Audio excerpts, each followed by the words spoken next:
Sige palagto, baka di kayo na-inform na ngayon ay halimaw na yung batang uhugi na dati nyong in-ignore. Bilang patunay na di kayo bagay ihanay sa dati nyong in-small. Ngayon sa lakas ko pag bumundol, yanig hanggang Japan pag nagpalindol. Kamusta lahat ng mapagmaliit? Ngayon yung subukan manlait ulit. Ganyan lang talaga yung mga inggit, galit na galit sila sa malulupit. Kaya pasensya pag may nahagip, sarap ba sa piling ano masakit? Ganyan talaga paglaban sa loob mong humanga at pagtakot mong bumili.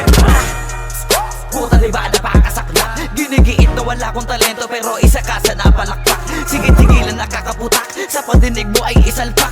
At na mahina laman na awitin hanggang sa ang utak mo'y mabakbak. Ano masarap ba? Nakakatawa lang lahat mga talangka. Pare-pareho na kinahiligan pero ba't naghihilahan pababa? Dahil ba di matanggap na kinayo ko na lahat ng hindi nyo magawa? Parang hinamak nyo lang mga karagatan na ang gamit lang ay bangka. Hibang ka na yata. Hibang ka na yata. Hibang ka na yata. Hibang ka na yata. Lahat na may maling tono, makakababa na sa trono. Handa naman akong pakinggan kayo, wag nyo lang ako gawin bobo. Bueno, eto na ang malino na sagot ko sa napakalabong tanong kung bakit ako sumusulot o papatunayan na hindi ako patabon. Alam nyo ba yun? Malamang hindi kasi hindi kayo alisto.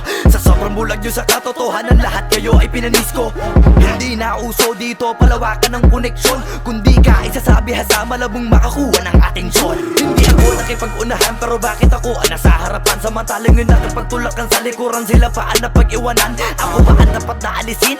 O baka di pa di napansin? Kung totoosin, mas malaging mo o galing palagi nagmamagaling. Lokohin nyo, lelang nyo, wala na kayo